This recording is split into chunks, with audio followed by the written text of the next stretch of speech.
লাকাল হামদু ইয়া রাব কামা ইয়ানবাগি লিজালালি ওয়াজহিক ওয়া আযীমি সুলতানিক ওয়াসসালাতু ওয়াসসালামু আলা রাসূলিল্লাহ।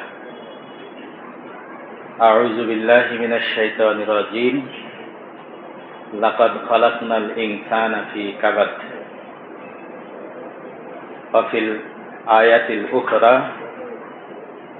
ফাইযা কুদিয়াতিস সালাতু ফান্তাশিরু ফিল আরদ ওয়াবতাগু ফাদলিল্লাহ ওয়াজকুরুল্লাহ কাসীরা ইলা আখিরিল আয়া।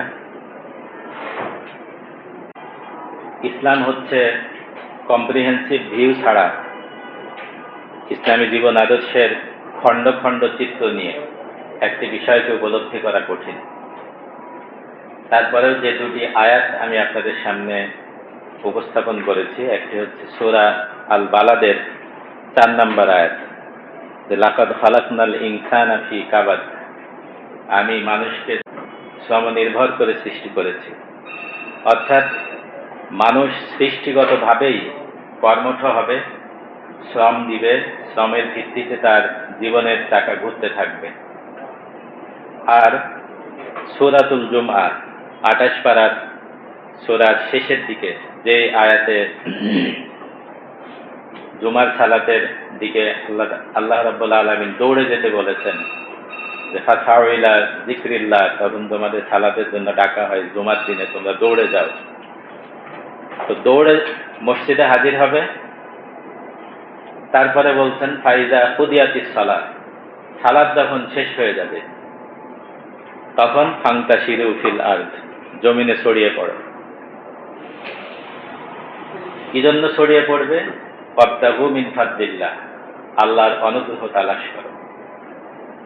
এই অনুগ্রহ তালাশ করতে গিয়ে যেন কোনো পদ্ধতি, বৈধ অবৈধ সীমা লঙ্ঘন যেন না হয়, এজন্য ফাজকুরুল্লাহ, আল্লাহকে স্মরণ করো, আল্লাহ জিকির করো, কাসীরা, অধিক হারে, কাসীরান, অধিক অধিক, সার্বক্ষণিক। অর্থাৎ কর্মঘণ্টার প্রতিটা ক্ষণ অনুক্ষণ, পল অনুপল আল্লাহ তাআলার নির্ধারিত সীমারেখাকে সামনে রেখে আমাদের কর্মপরিধি পরিচালিত করতে হবে। এখন আমাদের যে জীবনধারা, 2 দিন আগে একটি ছোট্ট কার্টুনের মতো একটা জিনিস আমার চোখে পড়ল। দেখি যে একটা মায়ের ছবি আর একটা শিশু পাশে দাঁড়িয়ে মাকে জিজ্ঞাসা করতেছে যে মা, একটা লোক প্রতিদিন গভীর রাতে আমাদের বাসায় আসে আর ভোরবেলায় চলে যায়, এই লোকটিকে? মা তখন তার সন্তানকে উত্তর দিচ্ছেন যে ওই লোকটি হচ্ছে তোমার বাবা, সে একজন বেসরকারি চাকরিজীবী। মানে বাচ্চার সাথে বাবার সম্পর্কটা এমন ভাবে গড়ে উঠেছে যে সন্তান বাবাকে চেনেই না। যিনি এই কার্টুনটি লিখেছেন, বাস্তবতা হয়তো বা কিছুটা আছে। এই কথাগুলো আমি এই শ্রমের মর্যাদা, শ্রমিকের দিনে কেন বলছি এজন্যই, যেটি আমি প্রথমে বলেছি, যে ইসলাম কম্প্রিহেন্সিভ ভিউ দেয় জীবনের ব্যাপারে, কম্প্রিহেন্সিভ লুক দেয়। এখানে যেমন মানুষকে শ্রমনির্ভর করে সৃষ্টি করা হয়েছে, তেমনি বুখারী শরীফের একটি বিখ্যাত হাদিস, কিয়ামতের দিন আল্লাহ রাব্বুল আলামিন 3 ব্যক্তির বিরুদ্ধে মামলা দায়ের করবেন। বিষয়টি চিন্তা করুন। আদালতে আখিরাতে আল্লাহ রাব্বুল আলামিন স্বয়ং নিজে মামলা দায়ের করবেন। তার মধ্যে একটি হলো, যেই কর্তৃপক্ষ কোন শ্রমিককে নিয়োগ দিয়েছে যথাযথ উপায়ে, মানে চুক্তি করেছে কিন্তু চুক্তি মাফিক তার পারিশ্রমিক পরিশোধ করে না, আল্লাহ রাব্বুল আলামিন মামলা দায়ের করবেন। আমরা সকলে জানি যে হযরত ওমর রাদিয়াল্লাহু তাআলা আনহু শরিয়ার আইন বাস্তবায়নের ব্যাপারে তিনি নির্দয় ছিলেন। এই ওমর রাদিয়াল্লাহু তাআলা আনহুর সামনে 2 জন ইয়াহুদিকে নিয়ে আসা হলো, যাদের অপরাধ তারা চুরি করেছে। এবং যেই ব্যক্তি নিয়ে আসছে তিনি মুসলিম, আর কর্মচারী দুইজন হচ্ছে ইয়াহুদি। মুসলিম ভাবছেন যে চুরির অপরাধে নিঃসন্দেহে এই ইয়াহুদি দুইজনের হাত কাটা যাবে। ওমর রাদিয়াল্লাহু তাআলা আনহু তাদের জিজ্ঞাসা করলেন, তোমরা কি চুরি করেছো? তারা বলল, হ্যাঁ। কেন করেছো?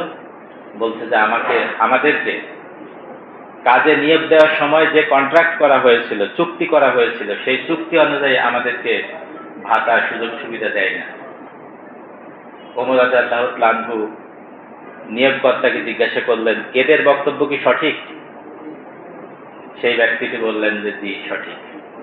ওমর রাদিয়াল্লাহু তাআলা আনহু বললেন যে ওদের হাত কাটা যাবে না, ওদের চুরির অপরাধে তোমার হাত কাটা যাবে। আমরা হিউম্যান রিসোর্সেস নিয়ে কাজ করি। শ্রমিকের অধিকার মানে তো অনেক কিছু, শুধু বেতন না। একটি আলোচনায় বক্তা বলতেছিলেন যে যথাসময়ে অফিসে উপস্থিত হওয়া এটা হচ্ছে আমানত। প্রশ্নোত্তর পর্বে একজন শ্রোতা বক্তাকে জিজ্ঞাসা করলেন, যথাসময়ের পূর্বে অফিসে আসি, যথাসময়ের অনেক পরে বের হতে পারি না, এটা কি? উনি অনেক বুদ্ধিমান ছিলেন, উত্তর দিয়ে বললেন, এটা হলো নিয়ামত। এবার প্রশ্নকর্তার আর এক প্রশ্ন, এই যে নিয়ামতের কাজ করে যাচ্ছি, এর ফলাফল যদি আমার চাকরি ঠিক না থাকে, যথোপযুক্ত চুক্তি অনুযায়ী বেতন সুবিধা না পাই, সেটার ফলাফল কোথায় পাবো? বক্তা উত্তর দিলেন, এটা পাবে কিয়ামতে। এখন এই কথাগুলো আমি হালকাভাবে উপস্থাপন করছি, but it means so many things. আমাদের যেমন কর্মঘণ্টার ক্ষেত্রে আমানতদারিতা, তারপরে যোগ্যতা, স্কিল্ড হতে হবে, তেমনি যারা আমাদেরকে নিয়োগ দিয়েছেন, যে প্রতিষ্ঠান হোক, যে আপনার বাড়িতেও কাজ করে, দারোয়ান, ড্রাইভার, আমরা কি একসাথে খেতে পারি? ড্রাইভারের সাথে আমরা একসাথে না বসলাম, কাজের লোকরা কি খাবার দেওয়ার সময় তাকে ডাইনিং টেবিলে আলাদাভাবে বসাইতে পারি? বুখারীর হাদিস পড়েন, নবীজি বলছেন, তোমরা যা খাও তোমার অধীনস্থদেরকে তাই খাও। সাহেবের জন্য রান্না হয় চিকন চাল, কাজের লোকের জন্য আলাদা ভাতের হাঁড়িতে রান্না হয় মোটা চালের ভাত। এই ঢাকা শহরে বহু দেখেছি। আমি বলি না যে আপনার বেডরুমে তাকে রাখেন, ইসলাম সেদিকেও ব্যালেন্স করেছে। আনজিলুন নাসা মানাজিলাহুম, মানুষের স্তর অনুযায়ী তাকে মর্যাদা দাও। যেই মর্যাদাগুলো ইসলাম দিয়েছে সেই মর্যাদাগুলো দেওয়ার ব্যাপারে আমরা যদি কার্পণ্য করি, তাহলে আল্লাহ তাআলার কাছে আমাদেরকে জবাব দিতে হবে। একটা মুহূর্তের জন্য আমরা আল্লাহর ক্ষমতা, আল্লাহর নিয়ন্ত্রণ, আল্লাহর জবাবদিহিতার বাইরে নেই। আচরণের দিক থেকে ওই আদর্শকে সামনে রাখতে হবে। আনাস রাদিয়াল্লাহু তাআলা আনহু নবী সাল্লাল্লাহু আলাইহি ওয়াসাল্লামের 8 বছর বয়স থেকে খাদেম ছিলেন।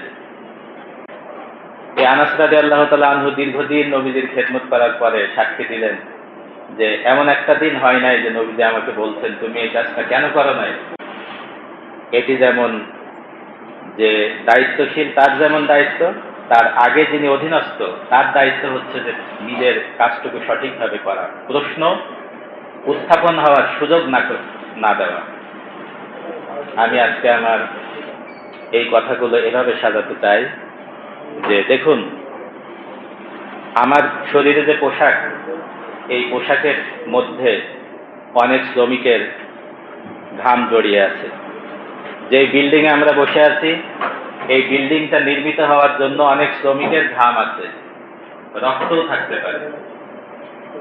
আমি যে আপনাদের সামনে দাঁড়িয়েছি, যদি না সেলুনে না যেতাম, সেলুনের ওই শ্রমিকের শ্রমটুকু যদি আমার মাথা দাড়িতে অ্যাপ্লাই করা না থাকতো, তাহলে আমাকে জঙ্গলি মনে হতো। সেলুনের যারা হেয়ার ড্রেসার, তাদেরকে আরবিতে বলা হয় মুজাইয়েন, মানে যে সাজায় দেয়। তার মানে জীবনের প্রতিটি ক্ষেত্রে শ্রম আছে, শ্রমিক আছে, নিয়োগকর্তা আছে, নিয়োগকৃত আছে। সবাই যদি তার জায়গা থেকে ওয়াজকুরুল্লাহ কাসীরা, আল্লাহকে স্মরণ রেখে নিয়ামত এবং আমানত উভয় দিক থেকে যদি আমরা ভূমিকা রাখতে পারি, আল্লাহ রাব্বুল আলামিন আমাদের জীবনকে, পৃথিবীকে সুন্দর করবেন। আমা তাওফিক ইল্লা বিল্লাহ। আসসালামু আলাইকুম ওয়া রাহমাতুল্লাহ।